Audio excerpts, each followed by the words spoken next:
பத்தி பார்க்க போறோம் அப்படின்னா, இலக்கம் 7ஐ எண்ணாக கொண்ட நபர்கள பத்தி தான் நாங்க இன்னைக்கு இந்த வீடியோ மூலமா பார்க்க போறோம். வாங்க பார்த்துடலாம். சாதாரணமாவே 7 அப்படின்ட்டு சொன்னாலே, 7ஆம் நம்பர்காரவங்க ரொம்பவே சாந்தமா இருப்பாங்க அப்படின்னு சொல்ற ஒரு விஷயம் தான் வந்து எல்லாருக்குமே தெரியும். ஆனா நான் இன்னைக்கு 7ஆம் நம்பர்காரவங்க எப்படி இருப்பாங்க?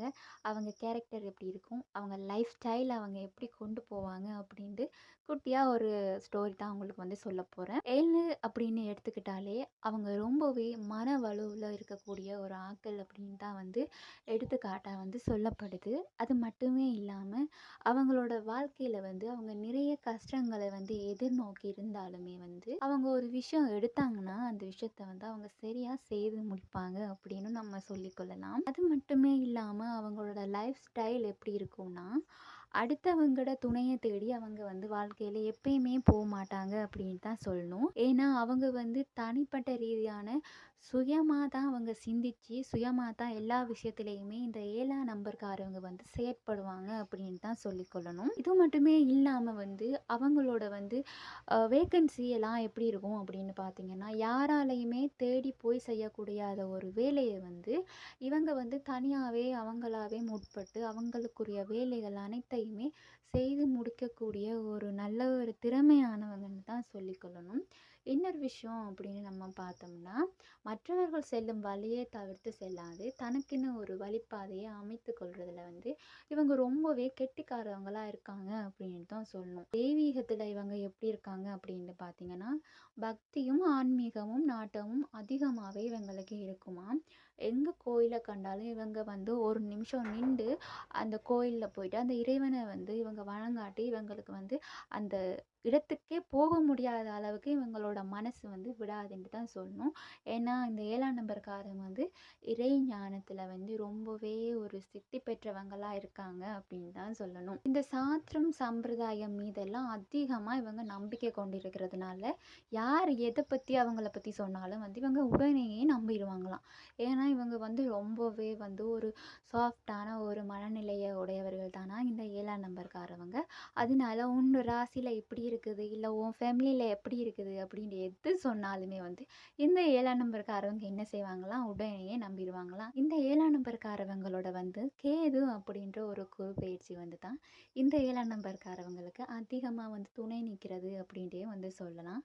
இவங்களோட ராசியை நாம எடுத்து பார்த்துக்கணும்டா, இவங்களுக்கு ரொம்பவே வந்து மிதுன ராசி, விருச்சிக ராசி, கன்னி ராசி அப்படின்ற ராசிகள் வந்து தான் மன வாழ்க்கையில வந்து ஒத்து போகக்கூடிய ராசிகள் அப்படின்ட்டு வந்து இது வந்து கணிக்கப்பட்டிருக்குது அப்படின்னு தான் சொல்லணும். ஏன்னா இது வந்து நானா சொல்லலை, கணிக்கப்பட்ட ஒரு விஷயத்த எடுத்து தான் இப்போ நான் அவங்கள பற்றி ஷேர் பண்ணிகிட்டே இருக்கேன். இது மட்டுமே இல்லாமல் எந்த விஷயமா இருந்தாலுமே வந்து இவங்க வந்து வெளிப்படையாக காட்டிக்கவே மாட்டாங்களாம். இவங்களுக்குள்ள தாங்களாவே வந்து பேசிக்கொள்வாங்க அப்படின்னு வந்து தான் சொல்லலாம்.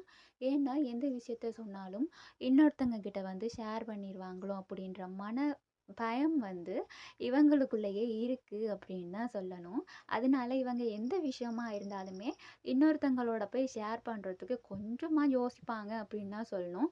அது வந்து வீட்டுக்காரவங்களா இருந்தாலும் சரி, இல்லை வேற ரிலேட்டிவாக இருந்தாலும் சரி, இவங்களோட கேரக்டர் வந்து இந்த மாதிரி தான் இருக்கும் அப்படின்னு தான் சொல்லணும். அடுத்தது வந்து இவங்களோட உணவு முறை எப்படி இருக்கும் பார்த்தீங்கன்னா, ரொம்பவே அதிகமாக வந்து இலை வகையை வந்து இவங்க வந்து சேர்த்துக்க விரும்ப மாட்டாங்க அப்படின்னு தான் நாங்கள் வந்து சொல்லணும். ஆனால் வந்து ஃபுட் அப்படின்னு எடுத்துக்கிட்டாலே வெஜிடபிள் வந்து ரொம்பவே முக்கியம் அப்படின்னு தெரியும். ஆனால் இந்த 7ஆம் நம்பரை எடுத்து பார்த்தீங்கன்னு சொன்னால் ரொம்பவே வந்து இலை வகையை வந்து ரொம்பவே விரும்பி சாப்பிட மாட்டாங்க அப்படின்னும் நம்ம வந்து சொல்லலாம். அதிர்ஷ்டம் அப்படின்றது வந்து எல்லாரோட லைஃப்லையும் வந்து திடீர் அப்படின்னு வாரது தான் அதிர்ஷ்டம் தான் சொல்லலாம். ஆனால் இந்த 7ஆம் நம்பர் அப்படின்னு பார்த்தீங்கன்னா ரொம்பவே வந்து அதிர்ஷ்டம் வந்து இவங்களோட உள்ளங்கையில் வந்து ஒரு ரேகை அப்படின்னு தான் வந்து நம்ம சொல்லிக்கொள்ளணும். ஏன்னா இந்த எண்காரங்களுக்கு தான் வந்து அதிகமாக வந்து அதிர்ஷ்டங்கள் வந்து கிடைக்கிறது அப்படின்ட்டு வந்து கூறப்படுது. நான் சொல்கிறத பற்றி ஒரு ஆக்கள் வந்து சம்டைம் தோச்சிருக்கலாம், அதிர்ஷ்டமா அப்படிலாம் வந்து எங்களுக்கு எதுவுமே கிடைக்கலையே, பட் நான் இப்படி சொல்கிறேனே அப்படின்ட்டு. ஆனால் உங்கள் எண்ணை பற்றி கணிக்கப்பட்டதை வச்சு நான் சொல்லும்போது உங்களோட எண்ணில் வந்து நிறையவே அதிர்ஷ்டம் இருக்குது. உங்களுக்கு தெரிந்தும் இருக்கலாம், தெரியாமலும் இருந்திருக்கலாம். சில பேருக்கு கிடைத்தும் இருக்கலாம், கிடைக்காமலும் இருந்திருக்கலாம். இனியும் கிடைக்கும். ஏன்னா காலம் வந்து எப்பவுமே நமக்கு ஏற்ற மாதிரியே இருக்காது. வேறுபாடு தன்மையாவும் இருக்கலாம். ஸோ, அதனால எதுக்குமே யோசிக்காம, இந்த 7ஆம் நம்பர்காரவங்களுக்கு நான் சொல்ற விஷயம் என்ன அப்படின்னு பார்த்தீங்கன்னா, ரொம்பவே வந்து ஹேப்பியா இருக்கக்கூடிய ஒரு நபர் அப்படின்னு தான் இந்த 7ஆம் நம்பர் உங்கள வந்து சொல்லலாம். உங்க ராசியில வந்து கேது அப்படின்றவர் வந்து வலம் வரனால, நீங்க இறைபக்தியையும் ரொம்ப கொண்டவங்களா இருக்கிறனால, உங்களோட வந்து தெய்வ நம்பிக்கைய கைவிட்றாம, எப்பவும் போலவே ரொம்ப சந்தோஷமா, உங்களோட அந்த மனநிலையோட நீங்க உங்களோட லைஃப்ப வந்து கொண்டு போனீங்கன்னா, உங்க லைஃப் வந்து சந்தோஷமா இருக்கும். நன்றி.